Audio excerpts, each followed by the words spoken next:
So a very good afternoon to all of you, ladies and gentlemen, and those who have the 30 participants who are watching this online dialogue about water and conflict in post-COVID Africa.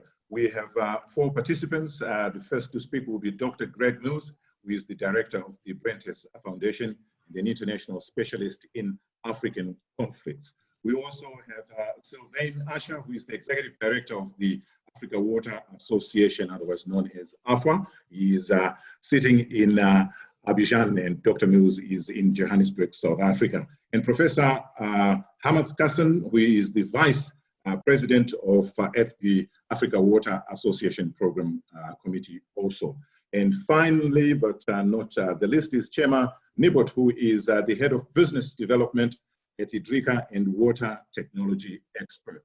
So, gentlemen, welcome to the program, and those who are watching. Just a few house rules. Could we stay focused on our cameras? That way we can then have this video later streamed on the Idrica website. So without further ado, it is the issue of water that we are talking about. It is the issue of the situation of water on the African continent, this issue of actual accessing fresh water, the issue of groundwater, the issue of also the new normal that we are living with now, which is COVID. How then do we mitigate issues of getting clean water within the situation of the new normal that we live in, which is COVID-19. We also will then get to hear from one participant who talked to us about how can we be helped by technology? What can technology do in this situation as we talk about the constraints that Africa does face as far as water is concerned? So, Dr. Mills, we'll start with you, and we'll then go from there after we've heard from Dr. Mills. It's about 10 to 12 minutes. We'll allow Dr. Mills to give us his presentation. Thank you very much, Daniel. It's very good to see you and to see some new and some old friends on these webinars that we've all now become so used to over the last 100 days. And it's particularly exciting to do something on water in Africa. And incidentally, I'm in Cape Town, where the national sport is, of course, looking at water levels and giving daily readouts on how full the dams are, which are at about 50%. It's been a particularly dry winter so far. And people will know Cape Town, of course, from the tremendous water stressed situation it was in just a year or so ago. And literally, down to severe water rationing, which both showed the power of individuals in this process, the power of choice, but also shows how we have to prepare and plan better in terms of our water resources with such a burgeoning population. So I will whistle through this presentation in the now 11 minutes that I have remaining. Daniel has mentioned I work for the Brenthurst Foundation, which is based in Johannesburg, which mostly spends its time providing policy advice to African governments at their behest. So most of its work is private rather than public, but always good to share these ideas in a public domain. What we're interested in as an institution is primarily best practice. So I'm going to just start by talking a little bit about some of the post-COVID trends. And the first of these is really to consider what's going to happen to globalization as we know it. Now, we know that Africa's growth rates are going to slip, at least in April, they were judged by the IMF to slip into negative terrain, between 1% and 2% negative GDP contraction during 2020. It's probably a little lower than that now, given the duration of the COVID crisis. But this is certainly going to change business, or at least should change business, and the way in which we engage and integrate for the foreseeable future. The second, appropriately, big trend, of course, is that bandwidth has become king, not just for webinars like this, but for doing business. It's totally changed the way in which we engage in the business community, and it's shown that countries that don't have these sorts of technologies, or that have a predisposition to turn these sorts of technologies on and off as political demands dictate, they're going to do particularly badly in a COVID as well as a post-COVID environment. And Africa is very badly placed in terms of internet penetration, much better placed in terms of cell phone penetration, which has some big advantages, but still very low in terms of internet penetration. I've just given one example there also of Ethiopia in that context. The third big change is I think, the relationship between governments and their citizens, this tension between what is to be the role of government and the state and the private sector and the individual. For some, the crisis has justified a greater statism, a less privacy, but for others, it's much more about strengthening the role of individual choice. And I think this is an increasing tension post-COVID. The fourth big trend is that, I think, of human security. And this is not just about housing, but also about things and food security, but also about aspects like water, about the way in which we go about making choices, our abilities to migrate in particular. All of these aspects, I believe, are going to be tremendously impacted by COVID. One can only imagine what the pressure would be in a post-COVID world on the European Union, for example, which battled to accept 1 million refugees in the middle of this last decade, what the potential impact would be of double or triple that number as a consequence of COVID, and the sorts of internal political tensions that could result in both the source countries as well as the recipient countries in this context. The fifth aspect is that of health becoming the new wealth. And that includes issues around carbon emission control. It's increasingly likely that people post-COVID will come to appreciate health much more as an economic resource. Here are some advantages for Africa, given our relatively youthful population and given, too, the aging populations elsewhere. There's opportunities here in terms of providing housing and care for aging populations elsewhere, but also in terms of the insertion of Africa into these value chains. And the final big trend that I would identify is who is going to be, post-COVID, the consumers of the future. Now, sub-Saharan Africa's population, as you see, as a share of global population, is heading towards 14%. As a share of young people, it is around those under the age of 35. It is going to be, by 2025, around 25% of the global population. But our share of world GDP, of course, is a far smaller percentage. What role we play as consumers and what role we play in supplying goods to the consumers of the future and their preferences should be something that we would be giving some thought to. So let me just briefly expand on some of these issues before I turn to the issue of water. The big trend, of course, in Africa is that of demographic and urban change. So I'm really battling with trying to advance these slides.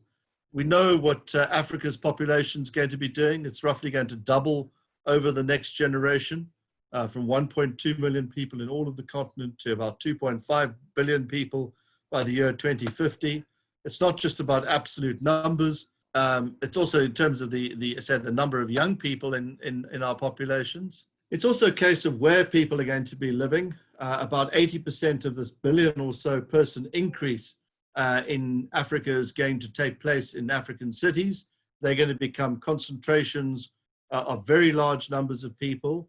That provides economies of scale. It provides efficiencies in terms of infrastructure provision, but also means that potentially in political terms, it's a far more dynamic environment. There are many people no longer going to be living on the land or off the land. They're going to have to be fed from the surplus made elsewhere. Places a spotlight very much on economic growth. And the African growth record, as the two pictures of The Economist illustrate, has been sort of characterized between two poles, two extremes, either hopeless or as a continent which is rising. And of course, it's both those things, but it's also many steps in between.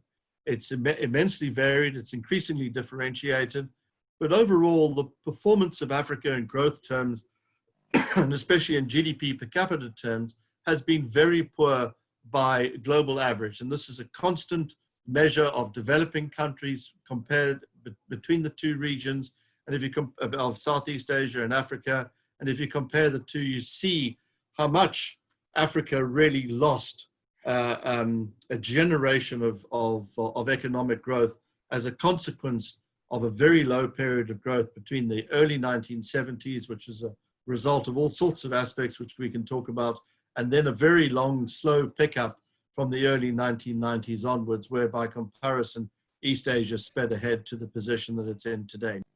And you see this in terms of Africa's share of global GDP per capita, perhaps the most telling slide of all, by comparison to Asia. In all of this, of course, we remain a relatively undiversified economy. There's been progress over the last 20 years in particular, but we remain commodity dependent and vulnerable. This is not just in terms of things we dig out of the ground, minerals and oil, but particularly in terms of agriculture, where we remain very food insecure for the most part. Only 10 of sub-Saharan Africa's 49 countries are net food importers. Those are the ones marked in dark color in this slide, for example. And this is a consequence of extremely low yields by comparison to other regions. We haven't really had the sort of green revolution that has happened elsewhere. This is partly because of low mechanization rates, poor use of very low use of fertilizers, but also because of irrigation. There's water everywhere, but very little in the way of formalized irrigation systems, and our potable water rates remain behind the rest of the world. Most land is unirrigated, under 10%, closer in fact to 7% of land is unirrigated. This has all sorts of social implications, not just in terms of poor agricultural yields and food insecurity, has all sorts of other social implications in terms of the way in which people use their time, particularly girls who spend a lot of time, and women working in the fields for very low yields. And of course, it has healthcare implications, as I've already mentioned. And you get a sense of where we stand by comparison to other developing regions in terms of irrigable land or irrigated land. Yet in irrigable land terms, we have the greatest store of arable land of any continent, some 400 million hectares, much of which remains poor yielding or unfarmed as a consequence of some of these factors. As I've already said, access to potable water is very low. This has disease implications. It has time management implications, the amount of time people spend gathering water. And as I said, in terms of healthcare and illnesses that emanate from unsafe water sources, there's a preponderance in Central and West Africa and areas of the Sahel as a consequence of very high rates of population increase and very low investment in water systems by comparison. So if you consider a future mindful of what COVID is already suggesting, plus adding on climate change, which is likely to continue to stress governments even further and lead to greater volumes of human displacement. You overlay that with demography, a rapid increase in people in population, particularly in some of these areas, Niger, for example, Mali, Niger, whose population is now already some 7 times greater than it was at independence. It's going to be something in the order of between 70 and 80 million people, it is suggested, by 2050. If you look at the pressures internally, plus climate change, plus the sorts of economic and development challenges emanating from shocks like COVID, you're likely to see an increasing pressure on water resources, an increasing strain on already limited resources, and potential frictions between countries, between Egypt and Ethiopia, Sudan and Ethiopia over the Grand Renaissance Dam, for example. These are all potentials that are out there. If you look at what the potential is on water, the great potential is, of course, the upside is in terms of water being a resource, both in terms of the fact that we don't provide nearly enough potable water, the fact that we are not fully employing our hydropower capacities. These are real potential upsides in the future. You see this in terms of what the GERD is attempting to do with all the consequent regional tensions. They're very big investment prospects for the private sector, but there has to be a focus on increasing the loan tenor and increasing potentially risk mitigation in such investments. And then, of course, this is something that others are going to also focus on, is the importance of private sector activity in this regard. There's a challenge here. Water privatization has been carried out in more than a dozen African countries in various forms, but the performance suggests that the privatized utilities have not changed dramatically. There's also this issue of water as a common good, and the fact that it's very hard to turn around years of underinvestment in some of these utilities as well. So private sector is part of the answer, but it is not the only answer in this context. So if you look very briefly at Africa, you see lots of strengths in terms of the upside from growth. We have a very strong commodity base. We are on the same time zone as big communities and markets in the Middle East and in Europe. Our long-term democratic trajectory is importantly very positive, although it has stagnated, particularly over the last 10 years. And we've had these big advantages in mobile communications, and we speak, for the most part, languages that are common with some of those bigger markets. The weaknesses are, of course, that we're poor, that governance remains opaque, and improvements remain very stilted. We engage in boom and bust commodity-driven cycles of growth. Our political economy is very elite-based. There's very much a lack of value addition in this context. And our infrastructure on energy, water, among others, roads, ports, other utilities, has been very poor, and our skills base comparatively weak. There's big opportunities in population concentrations, urban growth in particular. There's very low growth elsewhere. African growth rates offer an opportunity for investors. There's opportunity because of aging elsewhere in other markets. There remains demand for the sort of commodities that Africa produces, and we have relatively low wage demands. And of course, there's this huge agro-industry potential. And the big threats, however, remain really if we don't respond. If we don't respond to our demography, if we don't respond to this high rate of urbanization, if we don't respond to climate change, and it's as bad as we think it's going to be, if Europe in particular, as a recipient of many, both as a donor, but also as a recipient of many of African migrants, allowing a sort of safety relief valve, if it shuts its doors, or the United States no longer focuses its attention in the way that it has on Africa, these could all have negative impacts. And of course, there's the issue too, excuse me, of technology, that this might not offer Africa the sorts of opportunity in global value chains that other countries had. I will just conclude by saying that COVID, like all the other big mega trends of demography, where people are going to live, the state of our infrastructure, the state of our investments, and so on, COVID is going to amplify whatever challenges we had. It's also probably going to make more difficult meeting some of or achieving some of those opportunities, and it's going to accelerate whatever difficulties and processes that we were previously engaged in. So the impact of COVID on infrastructure and on water is this amplification and acceleration. So we have to respond quicker and smarter, which is why this seminar is so timeless. Thank you. Dr. Mills, thank you very much.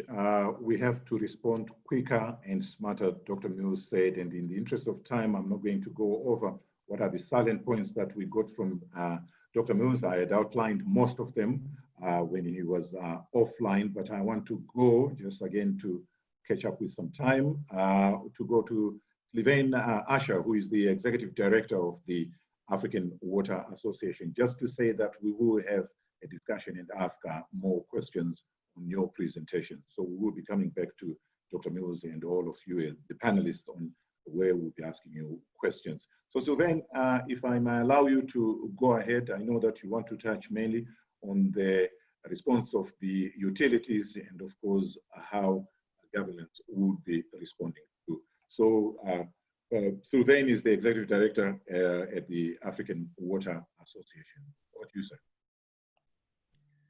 Thank you very much, Dan, and good morning to good afternoon to everybody.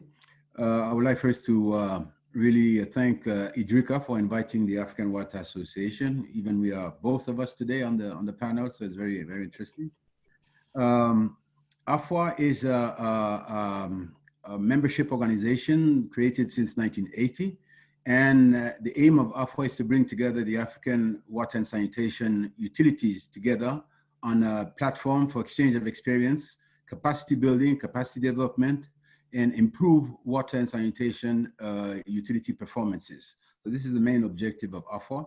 And I would like to speak today about what happened to the utilities during these first days of COVID, and what are the measures that have been taken on utilities and how they have been adapting to this specific situation. So let's go for the next slide, which is the presentation of what I'll be saying. I'll be having first of all an introduction, then we'll talk about the effect of the pandemic in the African water utilities service provision, how companies are managed under the current condition. On the third part, we will talk about the effect of coronavirus on the economy of Africa, and particularly the water and sanitation related economy. And we will conclude with what are the water and sanitation business opportunity that could definitely result from this situation. As you know, Africa is the second largest and most populated continent in the world. Estimated population is 1.3 billion by 2020. The African continent has a total of 54 countries, representing about a quarter of the world countries. And something that had been said earlier, but is very important, the population per country range from just over 1 million to 200 million people. And unfortunately, what we can know is that 400 million Africans do not have access to safe water, and nearly 800 million do not have access to basic hand washing facility. And that's a major challenge while facing the COVID-19. As we know, WHO states that the ultimate barrier measures to slow down the progress of COVID-19 is to wash hands frequently. So this is the situation of the COVID-19 infection situation by today, June 23rd. Around 350,000 people are infected. Unfortunately, we have around 8,000 deaths since the beginning, and luckily also some recovery, around 149,000 recovery. When we look at how this pandemic is spread over Africa, we see that Southern Africa is quite highly impacted. Then comes Northern Africa, Western Africa, and we look at Central and Eastern, which are quite low in infection. So let's look at how companies are managed under the current condition of the fight against COVID. We'll look at the measure that the government have put in place, look also at specific recommendation that the government has made to water and sanitation utilities, and also how the organization themselves has set new ways of doing their businesses. For the measures that the government have put in place, okay, definitely setting up a safety and watch committee comprising at first hand with the Minister of Health, putting in place barrier measures, and also closing borders for most countries, and putting people infected in quarantine. All these measures have led to the temporary closure of many commercial and industrial activities, which impacts the water and sanitation sector.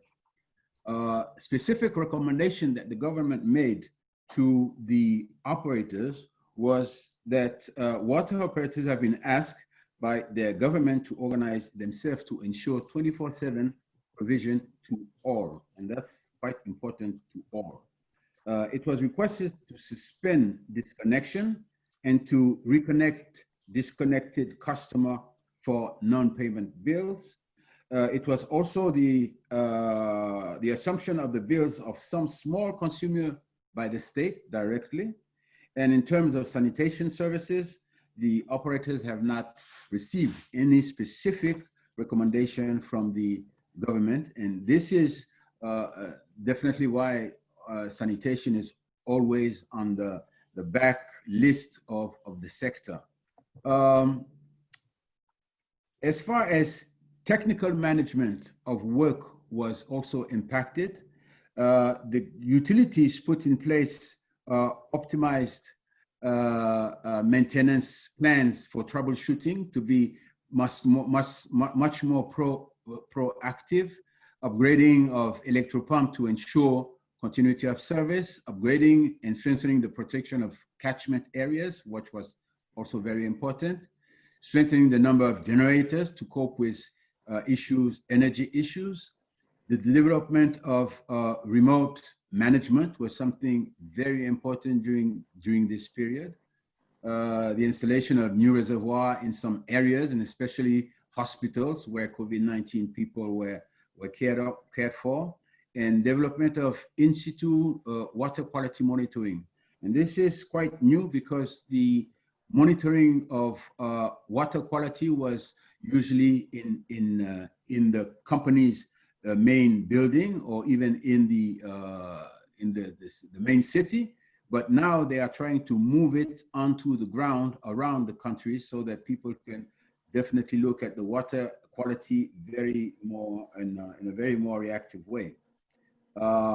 For the inventory and stocks of material, setting up a 3 to 12 months contingency stock, because with the closing of the borders and having difficulties to bring this material in, you had to change the way you were dealing with your stocks. Review procurement procedure also to speed up delivery, and local manufacturers were the companies were trying to look for local manufacturer to supply their water treatment chemicals. And this is something that COVID brought in. And I think that it's quite interesting to have some local utilities doing some provision of water equipment. At the commercial and management level, the assumption of bill of some small customers by the state, and in some cases, the total free consumption before and during the health crisis. Most companies have not adopted free consumption. However, they offer payment facilities ranging from progressive payment of the bills to reporting of the payment deadlines with no penalties. The suspension of customer provision interruption for the duration of health crisis, and also reconnecting those who were sort of indelicate customers, and also promoting online self-billing services and online bill payment services. And this is where also technology came in. Related to the demand management, they had to reorientate their flows in residential areas due to self-forced lockdown, and also increased in tankers to meet demand in peri-urban areas not yet connected. The organization set up within the company with the objective of ensuring at all costs the continuity of service in quality and in quantity definitely brought new aspect in the organization of utilities. The management of worker, reducing staff and setting to teleworking some of the staff was thing that was definitely done quite a lot in many of the utilities. The access to operational and production sites were very highly regulated because of security.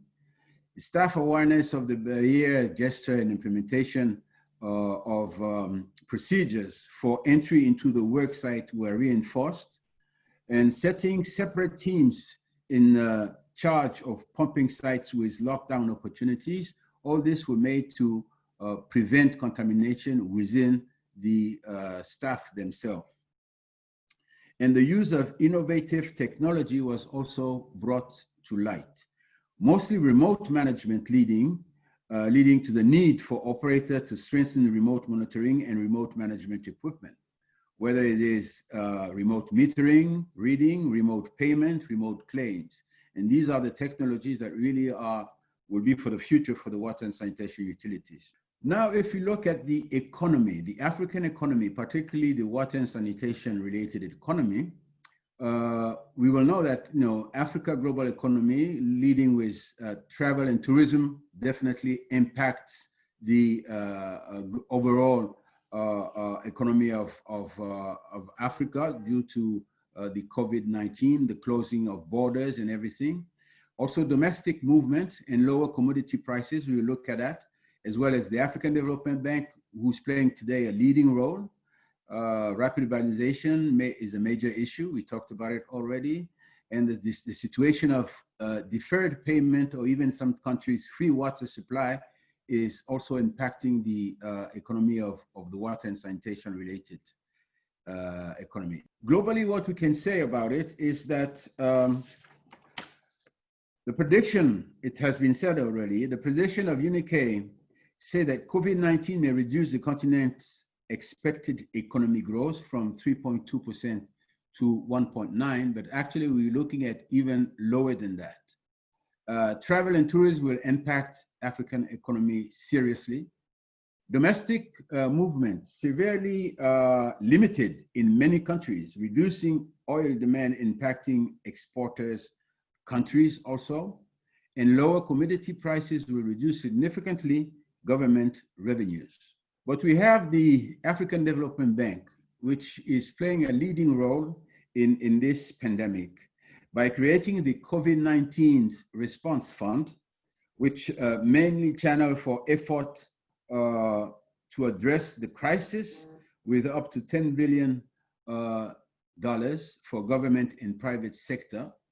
And we know that over the past decade, the bank has invested approximately $6.2 billion in the water and sanitation services and raised approximately 150 million US.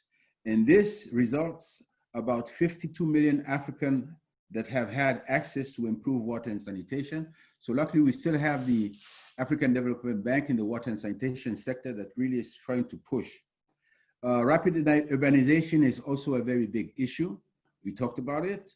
And the situation of deferred bill payment or even free water supply will also impact heavily the water and sanitation sector. So the African government need to put vigorous strategies in place. And what we suggest is that among solutions, a need for the increased investment in water. We know that approximately 10 billion to 15 billion per year will be needed to provide safe drinking water to the entire population and also to improve sanitation services. And second solution is to ensuring the financial viability of utilities. The recent World Bank study on the performance of water services in Africa finds that half of the region's public services do not have the revenues to cover their own operating and maintenance costs. And this is a big issue that needs to be solved, and it's also enhanced by the situation of the COVID-19. So in conclusion, what are the water and sanitation business opportunities that could result from this current situation? Is definitely the tools for innovation technology, teleconference, remote control of work, on-site water quality with data transmission to central service from which decisions can be taken, the identification of management of works by GPS and via mobile, a local manufacturing of water treatment product. And all these aspects businesses can be definitely improved for the water and sanitation utilities as technology, innovative technology can come in. So this is what I wanted to say, Dan, on the utilities and how the utilities has been performing and impacted by the COVID-19 pandemic. Thank you very much. Sylvain, Usher, who is the Executive Director of the African Water Association. Thank you very much, sir, for your presentation. And I think in a nutshell, you're saying that COVID-19, as we live it and post it, we will have to find innovation through it all, because it has really been an unintended disruptor, and we are feeling the effects. But you're also saying there are opportunities here, and the opportunities for technology. So without further ado, let me go to Professor Hamanth Kasan, who is the Vice President at the same organization as Sylvain, the Africa Water Association Program Committee. So Professor, if you may come in, and I think you want to answer the three questions that we really had posed. So over to you, Prof. Thank you very much. Good afternoon to all. It's probably in the evening now. It's almost 6 p.m. here in Johannesburg, South Africa. What I'd like to do is I'd like to go through my presentation, but I will save some time by not repeating what has already been said in order to be expedient. It's clear that COVID-19 will reshape the world. I think that it has been much accepted that the world will look like a very different place. Exactly what it's going to look like, we're not sure about. Now, these pictures indicate to you some of the statistics and the likelihood of disease and the propensity and the growth of the COVID-19 across the African continent. And some of the speakers have mentioned these aspects already, so I'd like to move to the next slide. Right, so the question is, what water security issues can we expect in Africa in the next few years, given the COVID-19 pandemic that we have been experiencing and being uncertain about what our future looks like? The first issue which has been mentioned already, and we've been aware of this before the COVID-19 epidemic, is the rapid pace of urbanization and growth. Our cities are growing at an unprecedented level, and we need to ensure that water supply and sanitation is in hand for this. Now, as if we didn't have enough challenges before COVID, we had climate change. Climate change is a direct impact on the water, energy, and the food nexus impacts. Of course, we've mentioned the issue of irrigation, the need for water, the need to improve farming practices. Now, from a pure water demand perspective, Africa's infrastructure deficit is considerable. We are aware of that. The economic and social gains of the last decade and future growth is at serious risk at this stage, given the COVID-19, which was totally unexpected. So in monetary terms, approximately $50 billion per annum is needed over the next 3 decades for infrastructure. These are statistics from the World Bank. Up to $30 billion will be required annually to respond to climate change threats on its own. So clearly we can see this is going to be an expensive exercise, which we're going to have to plan for and get very innovative in terms of financing mechanisms. Our progress on the SDGs, I think we are all aware of the latest reports that indicate that we haven't been doing as well as we should, and therefore we'll need to accelerate it. I have no doubt that these statistics are clearly available. Now, what are some of the other challenges and the actions for water security in Africa for policymakers, utility leaders, governments, etc.? Water scarcity. Now, some may argue, is there a water scarcity problem? And others may argue there may be a scarcity of the management of water. I think we need to be able to approach both. The second issue is the aging infrastructure. We're well aware that our infrastructure is aging. We're not alone in Africa with this challenge. There are some developing countries in the world that have the same. The economic growth and financing has been talked about by previous speakers. Education, capacity building, and awareness through the African Water Association. Sylvain has indicated that that is a key necessity in the African continent. Rising inequalities. We find rising inequalities Integrated water resource management is something that we need to advocate very strongly going forward. There's been some progress in the continent, but still a lot more has to be done. And of course, given the issues of climate change, our disaster response capabilities need to be shaped up so that we are able to move in with the appropriate adaptation and mitigation measures in the light of climate change and now future pandemics that may well arise. Now, how will COVID-19 affect access to water in the region in the near future? The current situation prior to COVID-19, the statistics demonstrates that every 12 seconds, one person in the world dies due to waterborne disease. Most of these people are from Africa, and most of these people are children under the age of 5. And that was before the COVID-19 outbreak. Now, I'd like to say gratefully that COVID-19 is not a waterborne disease. People depend on good water quality to mitigate the risk against the disease by washing your hands, but COVID itself is not a waterborne disease. Therefore, the access to water is critical to mitigate this disease risk. How will COVID-19 affect the access? Again, hope.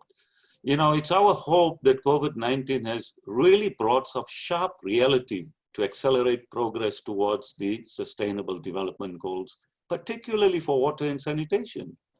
Because as the previous speaker has indicated, COVID-19 has showed up the challenges that we haven't dealt with as humanity and exacerbated the extent to which we now need to accelerate progress towards these SDGs. At the same time, mobilization and creating access to water by unconventional methods must be welcomed.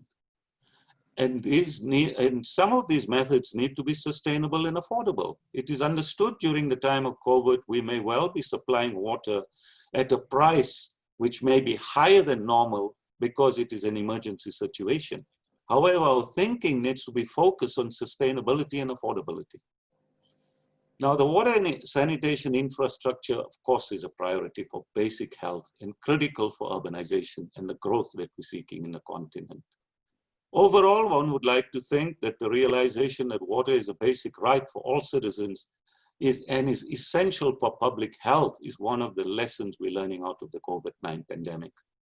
Now, how do we think that technology can help to ease some of these problems in the future?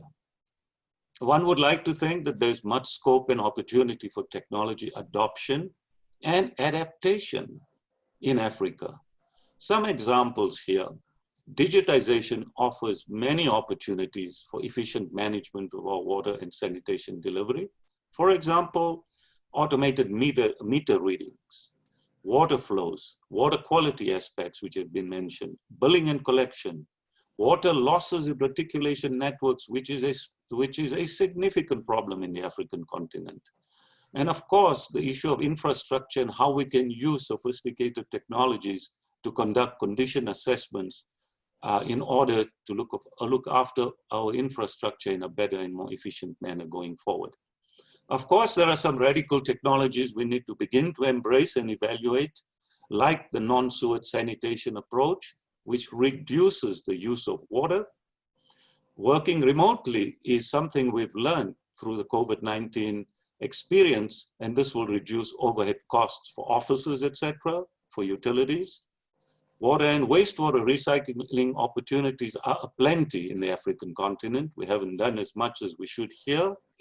Desalination costs are also decreasing, and we may want to reevaluate the potential of these technologies in the applicable situations. I must add, though, a point that's not on my slide is that whilst technology is a lever, one has to exercise caution because there are unintended consequences of technology. And by way of example, let me quote the famous toilet that some people have access to in the world. We know that 2.8 billion people don't have access to this classical toilet that uses 12 to 18 liters of water a day.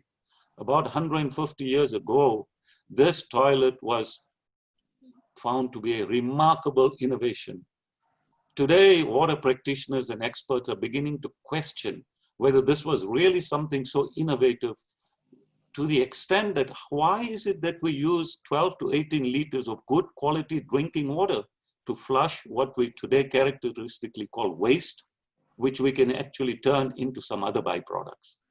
So indeed, here's one example of an unintended consequence, some would argue, of a technology. So one needs to be cautious in how you embrace technology for sustainability. Now, at the FWA Program Committee, in summary, is a committee of the board that is focused on development projects in water and sanitation all across the continent. And we welcome partners. We are delighted and grateful to our generous donors, including the African Development Bank and others. So we would be delighted to work in partnership to execute more projects in order to change the lives of Africans. Now, whilst it is widely accepted that the world will not be the same post-COVID-19, and much has been talked about a new normal, it is the responsibility, in my view, of all water and sanitation professionals to ensure that this new normal is a better normal for all of us. And finally, let's get ready for the new normal. Thank you very much, and I'll be happy to answer any questions. Professor Kasan, who is the Vice President at the African Water Association. Thank you, sir, for that presentation. And yes, what we might think is great innovation today, maybe tomorrow we might question whether it was anything to marvel about at all. So I will move quickly to Chema Nebot, who is the Head of Business Development at Idrica and water technology expert he is. So Chema, I think you've heard all the presentations that have taken place. Yes, there is a lot of the new normal that we are entering into, whatever that animal is really. But I think from where you sit, you say, yes, there might be challenges, but also we might have technology that might have answers to that. I'm assuming that's the thrust of your presentation. So I'll let you do it. If you could also help me, Chema, with a little bit of time, and maybe if there is something that's already been said, maybe you might just have to go skim through it, and that way we can have then a question and answer. Thank you, Chema. Okay. Thank you, Daniel. Okay, so first of all, I would like to thank the other panelists, Sylvain, Professor Kasan, and Dr. Mills for their presentation. It has been great to hear the feeling and the understanding that they have about the crisis situation and the water security. So thank you very much for your presentation. It has been great to hear you guys. And in some sort of a way, we have shared some ideas. So I'm going to say to comment again some of the topics that you have already mentioned, but with a different point of view and a different perspective. So first slide is just to introduce our company. Probably you haven't heard so much about Idrica. We are not a new kid on the block. We come from a private company, from a private utility in Europe with more than 130 years of experience. And we have been working during the last 10 years or 15 years in developing new technologies for the water management. So currently there is a lot of noise out there about smart water technologies. And we know that there are GIS, CMMS, SCADA system, IoT devices, smart metering, and other technologies like big data, artificial intelligence, machine learning. And in some cases, we are using standard technologies to address the problems of the water industry. And our approach is all the way around, is to understand the process in water and then create technologies to cope with these problems, okay?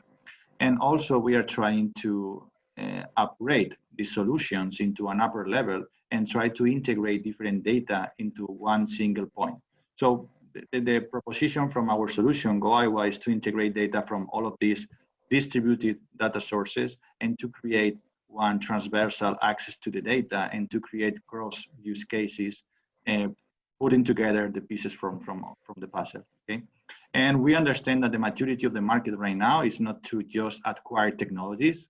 We need to run this knowledge transfer for the corporation and the companies, and we need to go there and try to change the mindset of the companies and try to adopt new processes. And this is the only way to really make the most from the technologies. So, well, this is our presence worldwide. So we have presence in the Middle East, in Europe, of course, North America, South America, and we have been really active in the Africa region lately. Indeed, we have been working in Angola since 2012, cooperating with the World Bank. And well, the positive thing about this slide is that we have the vision and we understand different problems of all the countries.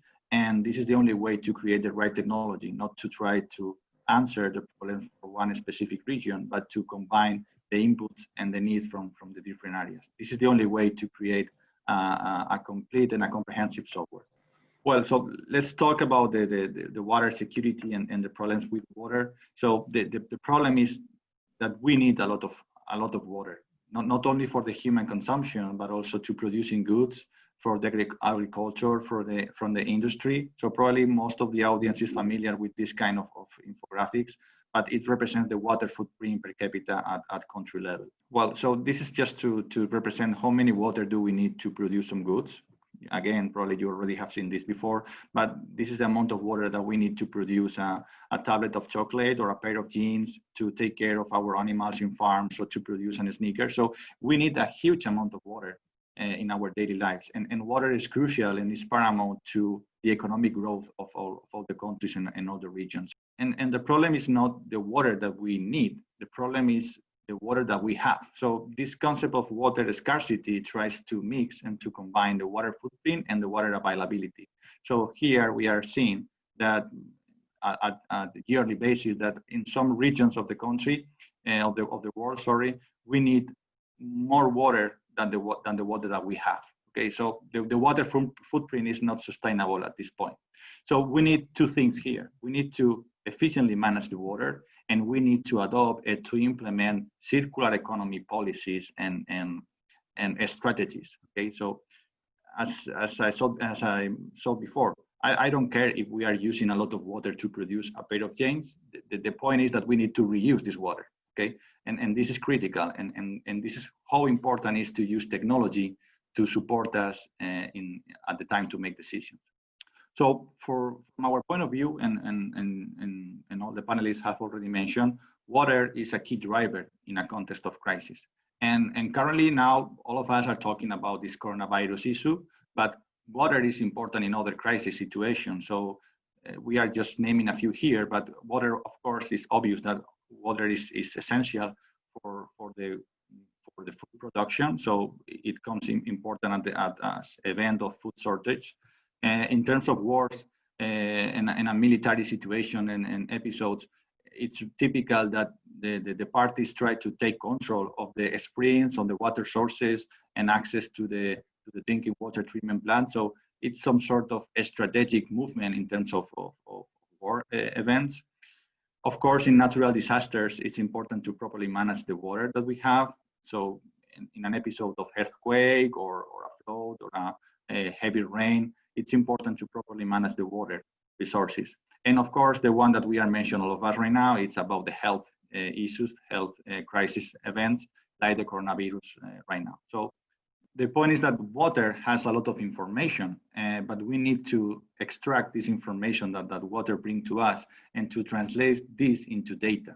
So when it comes to water management, I think that one of the most important aspects and cornerstones is the historical data.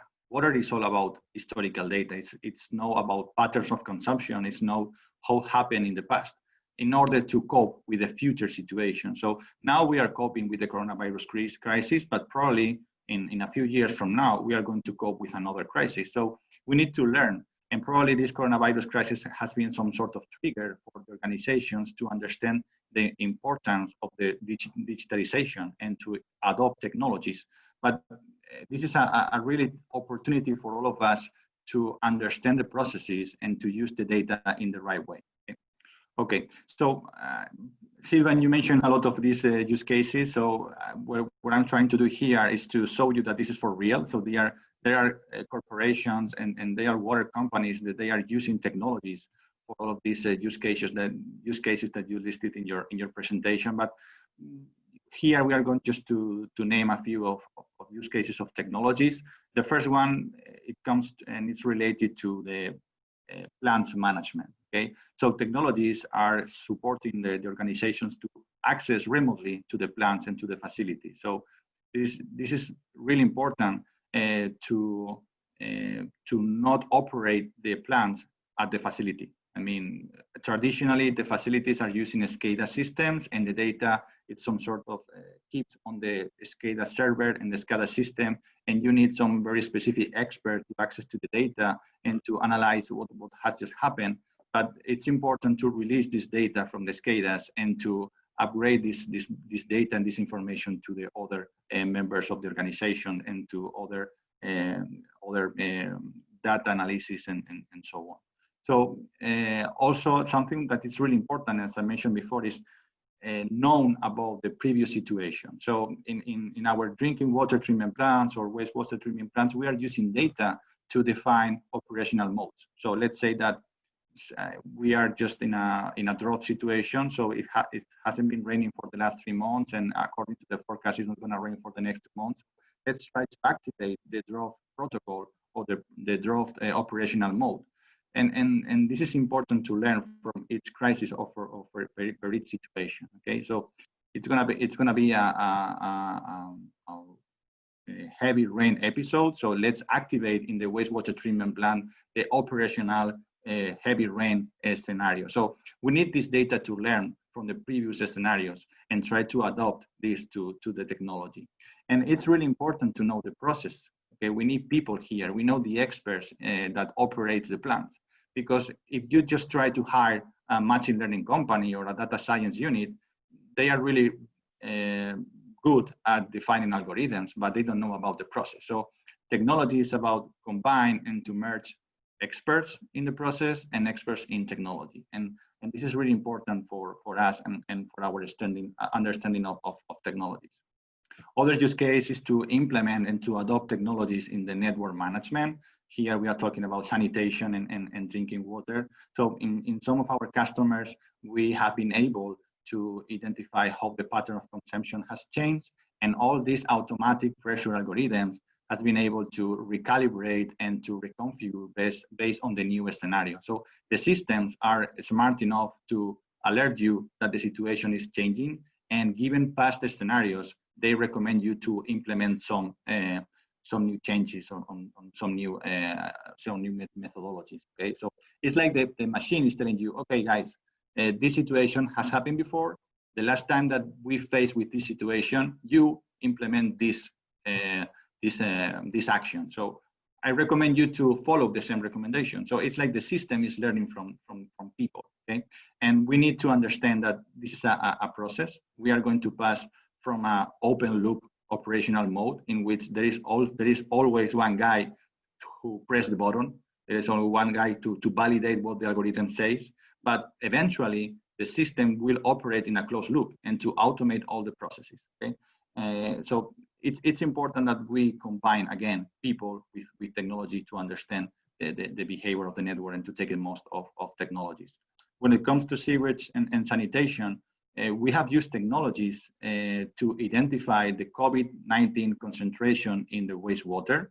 And this is really important, and this is a great tool to prevent a second wave of coronavirus. Okay, so we carry the virus before the symptoms pops up. So before you have fever and you saw that you saw real symptoms of COVID, you are already carrying the virus. So, and this virus is present in the wastewater. So we can use this information to prepare and to create early warning systems that help us to isolate the problem, to identify if the coronavirus is focusing in one specific area or in one specific city. And then this is a really supportive tool for the authorities and the health departments. Then when it comes to work orders, it's also important to prioritize the activities on the field. So we are going to exposure and to go out there only if the activity requires to go there. I mean, the employees and the field operators stay at home and they receive a notification at home at their devices or their phone and say, okay, guys, you need to go out there and repair this, or you need to go there and measure the water quality, or something went wrong. So we are going only to go out there if the systems alerts you that you need to go. So there is no need to exposure our teams for no reason, okay? And finally, we are also using solutions to identify leaks. So currently now the patterns of consumption has changed. And for instance, some leaks that we weren't able to identify because they were some sort of masked, but the traditional in the daily consumption, we are now able to identify leaks. So for instance, here in Spain, we have identified schools that are closed and they are using water. And at the end of the day, this was a leak. So these solutions, it's helping us to identify non-visual leaks in the system. Then you mentioned, Sylvain and Kasan, about the smart metering. Smart metering and remote readings are really important. And sometimes when you try to calculate the return of investment of these deployments and these rollouts, it's difficult to get in there, because now the meters and the remote meters are expensive, but there is a huge value behind the smart meter. And there is not only value on the fact that you are not going there to read the meter. You are using this information to return some added value to the customers and to the water corporation. So for instance, in our case, we are using a smart metering to alert you that your relatives or your grandpa or your fathers are not consuming water. So now you are not entitled to go there because there are some these lockdown restrictions, but you can use water to keep an eye on your relatives. We are using this again to monitor industries, because the authorities have implemented lockdown restrictions, and we are able to identify industries that are working when it's not allowed to do so. So we can identify companies that are not following the guidelines from the authorities. So the point is that for the authorities, they can see the value of water. That's when the water is a key instrument for face against crisis, and we need to explain this to the authorities. So we need to explain to them in order to get the resources and the investment, and there is value behind the data, and there is value behind the digitalization of water. A smart meter is also well related with billing and customers. So for us, it has been really easy to adopt new tariffs or social tariff and to modify the concepts from the bills. In some countries, the water and the electricity and the gas goes for free during the pandemic situation. So you need a flexible and agile system that allows you to change the tariff and to change the billing concepts. And also this technology is also really helpful for keep contact with the customers. So we are able to send broadcast messages to all of our customers and to, try to say to them, okay, guys, we are taking care of the water quality, so don't you worry, or these are the recommendations from the health institution. So it's important for the customers that they feel that the water company is taking care for them. Because traditionally, the consumers and the customers, we used to call them captive customers, because there is no other option to pay for the water. It's not like the telecommunication. You only have one operator. You cannot jump from one supplier to another. So we need to take care from our customers and provide to them added value. Okay? And as I mentioned before, the target and the goal and what Goawa is offering to the market is to combine all of this information in just one single point. So you don't need to go to the billing system to check what's going on with the cash flow of the company, or to the ERP. You don't need to go to the CMMS to see what's going on with the work orders, or you don't need to go to the GIS. So we are integrating all of this data in one single point. And this is the only way for the companies to make the decisions, to not operate the data in a silhouette version, but to integrate data in one single point and to create cross use cases. Okay? And I think that this is really important in Africa. And sorry guys to introduce this additional comment and as a sideline of my presentation, but traditionally, and you guys were mentioning before, water is related to infrastructure, and the investment to water is related to infrastructure. And I think that this is a great opportunity to invest in infrastructure plus technology. So I think that we need to learn from the situation that we have faced in other regions, like Europe or America. And now it's like in Europe and America, we deploy networks, we deploy pipes and plants, and then afterwards we will think about digitalize the process. So I think that in Africa is the right moment to think about infrastructures and technologies and do this thing at the same time. This is the effective way to introduce technology in Africa. And I think that this is also important in the condition of Africa, and it has happened in the telecommunication. Like for instance, in some regions from Africa, when it comes to telecommunication, then they jump from 2G to 4G, so they skip 3G. And now probably in Africa, in some countries, they are talking about 5G. And I think that we can try to replicate this use case into the water. So why we have to wait several years to introduce a smart meter in Africa? I think that, or remote control, or water quality hydraulic modeling, I think that the moment is right now. Okay, and well, the counterpart of optimize and automate processes is the cybersecurity. So the point that you sensorize the network and you have remote access and the data is in the cloud or in the server, is that you are exposed to suffer some hacker attack. Okay. So it's really important that in all the digitalization plans from the company, they include one episode or one chapter or one section to talk about cybersecurity. So most of the companies are investing money, or they are trying to save money when it comes to devices acquisition. So they are trying to acquire cheap devices, but these devices are not including protocol or security protocols and ciphering. So it's okay with this strategy. You can buy cheap devices, but you need to think to include an upper layer to add some ciphering and security to those cheap devices, let's say that, okay? And well, it's also important that you think about a cyber SOC, a cyber security operations center, and to introduce policies to control the data, the sensitive information, and to avoid hacking attacks. We have seen these attacks in Europe and in North America. We have suffered attacks in our customers. Some hackers try to get access to a pumping station and to activate and deactivate the pump in order to break it down. So you need to implement methodologies and process to control those hacking attacks. Okay. Well, and I think that that's it from my side. Daniel, I do my best to stick to the plan and to reduce my presentation. So thank you very much. And thank you very much, Chema, water technology expert. So I just want to say, you might not have been seeing it. I'm talking to panelists, is that there are quite some complimentary notes that we are receiving on your presentations, and also on that the information, the content of your presentation. So congratulations on that. We are running out of time, but I have about I have a few questions that are coming in. I don't know whether I see Dr. Mills is still with us. The first question I would want to ask Dr. Mills is that you spoke about, Dr. Mills, you spoke about the role of government in this, be it now as we live through COVID and also post-COVID. How do you see it, and what would be the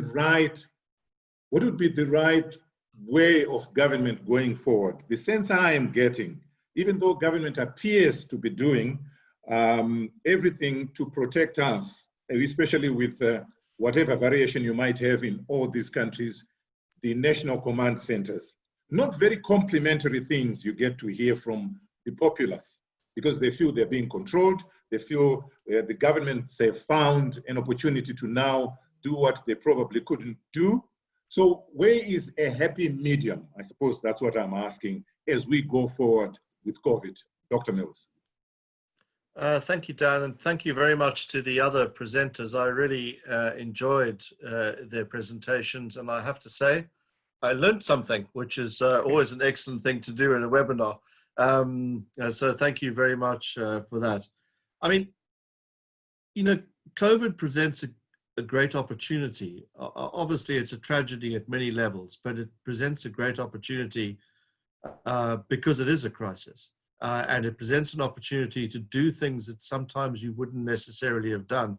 As the backdrop to my face today suggests, But you have to recognize this and you have to use the moment. And that places an immediate premium on leadership making good decisions, on leadership prioritizing. And I just wanted to add one thing to, I think it was Professor Kasan who made the point. I mean, yes, COVID has claimed some 8,000 lives in Africa to date. But we also know that 2.8 million Africans die every year of communicable diseases. And of that 2.8 million, the majority are of lower respiratory tract infections, but some 653,000 in 2016 were from diarrheal diseases. So these are, and there's a big chunk from, of course, malaria as well, HIV/AIDS, but these are things that can be prevented and things that we've known about for a very long period of time. So, you know, the water, because that's clearly a key aspect in these diarrheal diseases, is an absolute imperative in terms of providing resources, and has been for a very long time in the African context. And it's about to become massively magnified, not just for reasons of COVID, but for other drivers, especially demography and urbanization. And this then goes to your question, Dan, finally, which is, what do we have to solve with leadership? We have to solve where the money is going to come from. We have to solve who is going to try and control it, who is going to try and govern it. Is this going to be a public-private partnership? How is this going to work in that context? Where's the technology going to come from? And then perhaps most importantly of all, what is, and this is a word I didn't hear, words I didn't hear throughout the course of this evening, was what's the revenue model? Who is going to pay for it? Is this going to be donor funded? Is this going to be funded from taxation? Is this going to be a mixture of both of those? Are there going to be high rates attached to individuals in this regard? And of course that runs into political issues because water is seen as a common good.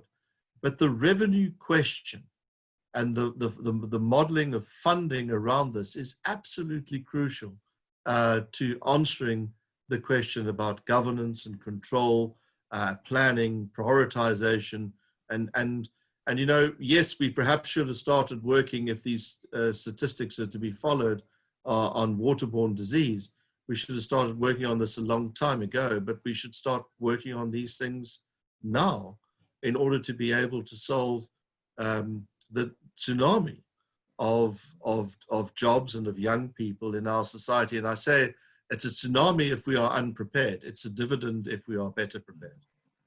Indeed. Thank you. Thank you, Dr. Mills. Sylvain, I think you mentioned earlier about the urgency of making sure that the utilities are well funded. And Dr. Mills is coming in with a question there on saying, so what is the funding modeling? If already we are struggling with making sure that we fund our utilities correctly, are we even there on asking questions of what is the funding model? Or maybe do you have an idea on how probably governments should approach it? Exactly. I mean, thank you very much for the question. The idea is that water, like Neil just said, is a common good, but it is a good that has to be seen today very, very differently. And we need to have the governments, the authority, the decision makers, putting a bit of more budget, their national budget, on developing the utilities. What we are doing at AFA today, we are working on, like the vice chair of the program committee has said, we're working at improving water and sanitation utilities in their daily operation. We're using funding from various donors. And what we think today is that we need to have our government really aware of what they could do to bring their water and sanitation utilities up to level. And that's the need. We just discussed about those avoidable diseases, diarrheas. They are killing even more than what COVID is doing today. We have to think about that. Today we are all concentrating on COVID. But when you look at diarrhea, when you look at other issues coming from the waterborne diseases, we are doing a lot more than what is happening. So we need to really have our authorities putting more budget from the national budget, because today we're turning about, I think it should be around 1% or 1.5% or 2% of the national budget of countries into the water and sanitation sector. We need to put a lot more than that, and not always going to get some funds from elsewhere. Internally, we can do the business, but they have to be aware of that, and they have to have the willingness of having that kind of leadership. That's what I could say. Thank you, Sylvain. Prof, do you concur? And or are we already stretching governments that right now don't even know where they will get the money from? So how do we model a new way of funding ourselves going forward? Thank you very much for the question. I tend to agree with Sylvain on the one hand, but perhaps I could add that, you know, the tragedy of the world is that 2.8 billion people don't have access to sanitation or toilets, and 1.8 billion do not have access to drinking water. The studies conducted have demonstrated that it would take 0.1% of the global GDP over a 5-year period to solve the water problem of the 1.2 billion people. So the world is not short of money, in my view. In my view, the world is not even short of technology. The technologies are available. The question then is, what is the impediment that we have created as a human race that we have not been able to solve this problem in an era when we talk about the 4th industrial revolution, we still don't have water supply and toilets? Well, UN reports of the past have clearly demonstrated that the impediment is governance, political will, leadership, management, skills, etc. Herein lies the aspects that I believe we should target in order for us to bring an end to this problem of the people that don't have access to water and sanitation. Thank you. Thank you very much, Prof. Chema, I was looking at the map, and your Africa penetration is still very limited, if I may say, unless, of course, there are the things that you're working on the continent. But I suppose when you try and talk to governments, or maybe you might highlight whether there are challenges on penetration, on an idea that of using technology, the technology that your company brings, are you coming more as just a problem solver that will then ask for money, or are you coming more to say we actually can save you, and maybe the ideas that Dr. Mills speak of on how then do we have a funding model might also be infused? Chema, Yeah. can you hear me? Okay. Did you get my question? Yeah, I get your question. Thank you. It's a great question. Well, you are right. Our presence in the African market is not so great as we would like to be, but we are working hard with our partners and distributors in the north of Africa, center of Africa, and South Africa, and we are working also close to the multilateral banks and trying to find out this financial and try to put this seed on their brains that they need to come up with a combination with infrastructure and technologies. And our position in Africa is try to present the technology as an accelerator of these problems that the market has. I mean, as Professor Kasan was mentioned, we have problems with the water access. So I think that we need to, and Sylvain also mentioned that we need to use technology to define some sort of KPIs on indicators and to define the baseline. And we can use technology and data to say, okay, this is your starting point. And if you use technology, you are going to accelerate the return of investment. You are going to be more agile, and you are going to improve the process and to improve the water quality and the quality of life of the citizens. So our paper is to use technology to speed up the process. So instead of waiting for the right moment to implement technologies, our position is to use technology as an accelerator. Mm-hmm. Good. Thank you very much. Lots I wanted to have asked you. I'm sure we'll get to ask questions on the Q&As, but unfortunately we have run out of time. Our window here is just about to shut. So we will be closing, but I would like to thank Dr. Greg Mills, who is the director of the Brenthurst Foundation and an international specialist in African conflicts. Thank you very much, Dr. Mills, for having been a panelist and sharing your experiences. Sylvain, Usher, who is the executive director of the African Water Association, AFWA, thank you very much for having been a guest too. To our over 40 attendees who have been listening to this presentation. Professor Hamanth Kasan, who is the VP at the African Water Association Program Committee. And lastly, Chema Nebot, who is the head of business development at Idrica and is a water technology expert. It has been very much, as Dr. Mills said, an eye-opener and always building blocks on learning something every day. Thank you very much, gentlemen. Maybe next time we could have a lady, and for the discussions that we've had here.